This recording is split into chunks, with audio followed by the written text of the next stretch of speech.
The Osmond family's musical legacy began over 40 years ago with a barbershop quartet in Ogden, Utah.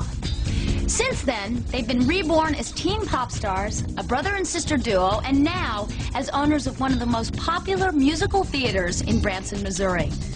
Even after 4 decades in show business, dozens of concert tours, their own cartoon series, and 47 gold and platinum records, the Osmonds remain what they've always been. A family built on strong religious principles and the simple motto of one for all and all for one.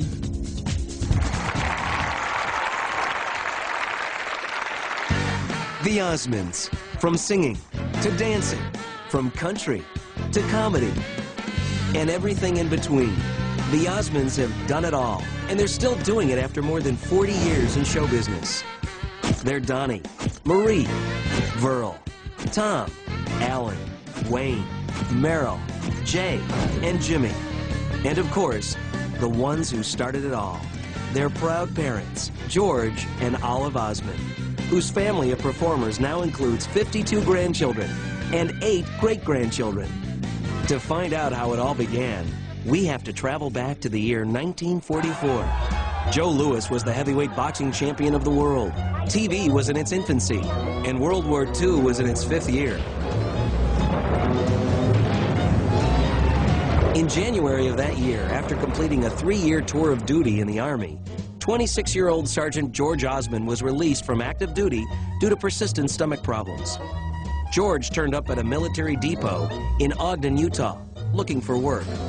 It was there he met a talented young lady named Olive Davis. She encountered him one day in uniform in the Hill Air Force Base up in Ogden. When he walked in the office, she was secretary in the office, and she commented to another lady that was in there, "One day I'm going to marry that man."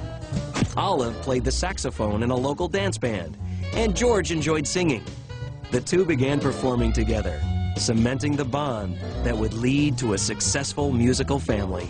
My father sang barbershop music when he was young, not professionally, and my mother played saxophone in a dance band. So they would really believe in letting us express our talents through music. On December 1st, 1944, George and Olive married. As members of the Church of Jesus Christ of Latter-day Saints, also known as the Mormon Church, they immediately began making plans to build a strong family, a cornerstone of their beliefs. The church has some wonderful teachings and beliefs in regards to family, mainly that family is important. Family is the central part of our Heavenly Father's plan for His children. When you're grounded well in family, God, and religion, and purpose of life, you know, I think it does something to you, and it keeps your feet on the ground. In a year's time, George and Olive happily gave birth to their first son, George Verl Osmond Jr. Their second son, Tom, followed 2 years later. They soon discovered that Verl and Tom would be uniquely different from the rest of their children. My brother Verl and my brother Tom, the 2 oldest members of my family, were born with severe hearing disabilities. My parents were very brave people, I think, because they had their first son and their second son, and they were both deaf. And I think it was a lot of courage, took a lot of courage on their part to continue with the large family that they wanted. Verl had roughly 40% of his hearing. Tom was completely deaf. George and Olive responded by teaching Verl and Tom sign language at home and spent countless hours teaching Tom to speak before enrolling the boys in a school for the hearing impaired. Through the perseverance and the patience and the home training that Olive did above and beyond their schooling, and the constant reading, making sure that the state-of-the-art equipment was brought to these boys, and that she started investigating everything she possibly could about children who were deaf, and they became part of the deaf school up in Ogden, Utah. They tap danced together, and they played the saxophone even though they were hard of hearing, and they did a few things with us as a family. Despite warnings from doctors not to have more children, George and Olive's strong religious beliefs kept their family plans going full speed ahead. They were cautioned that possibly this was a gene that they should consider not having any more children. But being people of great faith, they thought if they all come to us this way, we're going to love them as much as we do these two. And those kids had a great home. They had great parents. My parents were instructed to not have any more kids. Boy, am I glad they didn't listen, because I'm number 9. We have 9 children in the family. Pearl, Tommy, Alan, Wayne, Merrill, Jay, Donnie, Marie, and Jimmy. Family togetherness was extremely important in George and Olive's large household. Every weekend, our dad loved to take us in the station wagon, load us all up with sleeping bags and stuff, and we'd go out to the drive-ins. And we'd all be loaded in, all 9 of us, and our mother and father, and we'd just watch movies and drive-ins. Those days, the drive-in movies were pretty clean and easy to go take a family to. We believe first that the family comes first, your religion comes second, and then whatever you do for a living comes third. And that's how our priorities are. The family would be everything, and the friends would be kept at school. So the family code would be very together and be isolated from the rest of the world. Our father had a saying that I think it was his favorite. It was all for one and one for all. Other key elements in the Osmond household were discipline and structure. My father was an Army sergeant, and so he set up the bedroom as like a barracks. And we woke up to reveille every morning. You know, my brother learned the trumpet, and so it was. I'm glad he threw away that trumpet, but it was really interesting growing up. My brother Alan, that's how he learned how to play the trumpet. He took a bugle. Da, da, da, da, da, da, da. The Osmonds' love of music encouraged every family member to sing, to dance, and to learn to play a musical instrument. Their church encouraged family get-togethers, so every Friday was family night. And that's where they began performing together and for each other. Every Friday night we'd have a party. And they'd take turns doing master of ceremonies, and they'd all be part of the program. And that's where they started singing. And then we would, when they'd learn a song, then we'd invite the grandparents, both sides, to come and have a big dinner with us. And we'd have the floor show. And the floor show was the boys singing, and they would play saxophones. That's where I taught them the saxophones. And they would recite poetry, and they'd give talks, and maybe the baby would just tumble over for us or something. We always had fun on Friday nights. Each one of us were in charge of the program depending on the week, and would prepare a new song every week. And out of that love and excitement of getting together and having a special event, just as a family, grew a real tremendous interest in singing together and harmonizing together. By 1961, George knew his children were truly talented. According to Olive, even though they were quite young, they all could carry a tune and began performing in the Ogden area. Although George was busy running his real estate company, he always had time for singing. He formed the Osmonds Barbershop Quartet, featuring Alan, Wayne, Merrill, and Jay. Alan, the oldest of the 4, eventually took charge of the group. The earliest musical memories I have is riding in the back of the car.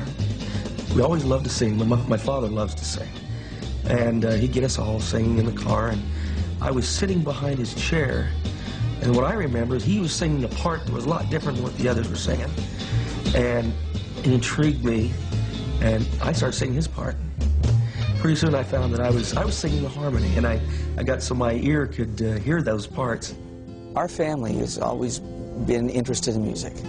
We have always loved music, and when we were little, we would perform in different civic groups in church. At 4 years old, I was on stage, and we were performing on weekends. And it intensified as we got more and more interested in earning money to send our brothers on missions. That's how it basically started. Someone called and said, we have a party, and we'll pay if you come over and sing for us.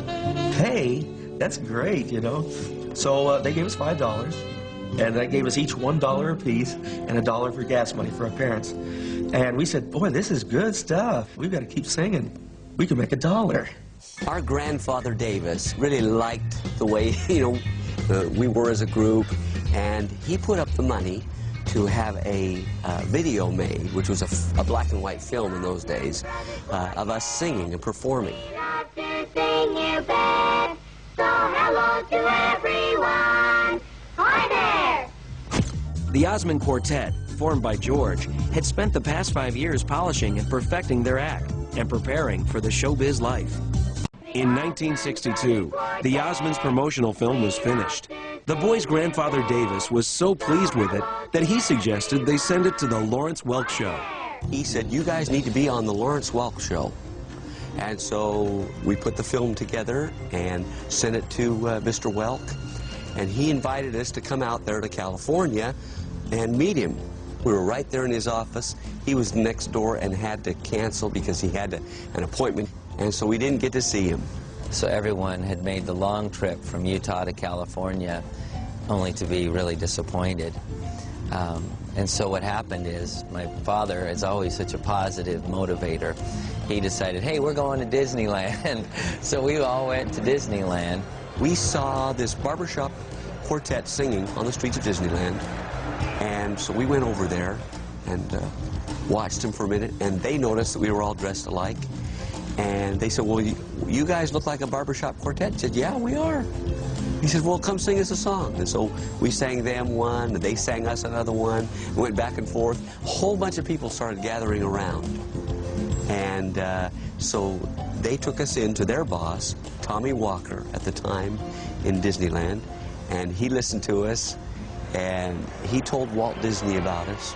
And so they put us on 2 of Walt Disney's shows called Disneyland After Dark. We're the Osmond Brothers Quartet. We love to sing, you bet. So hello to everyone. Hi there. I'm Alan. I'm Wayne. I'm Meryl. I'm Jay, and I'm 6 years old. Andy Williams' father, Jay Williams, heard the Osmond Brothers Quartet singing at Disneyland. He was so impressed, he arranged for them to audition for Andy's upcoming television series. My father called me one day and said that he had found these 4 boys.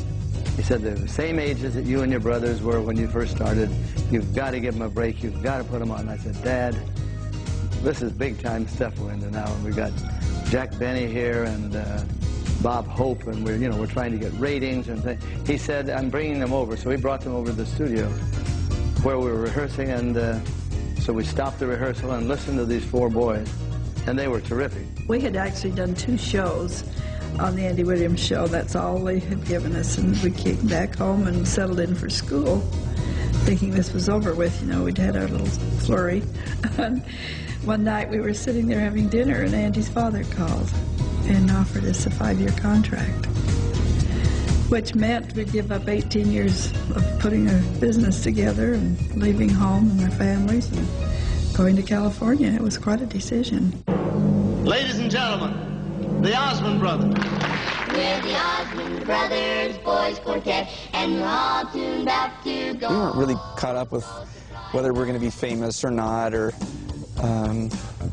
even tracking our career, or even planning it in a long range. The momentum of performing and constantly doing that and practicing and playing in front of people just kind of it was kind of snowballing for us.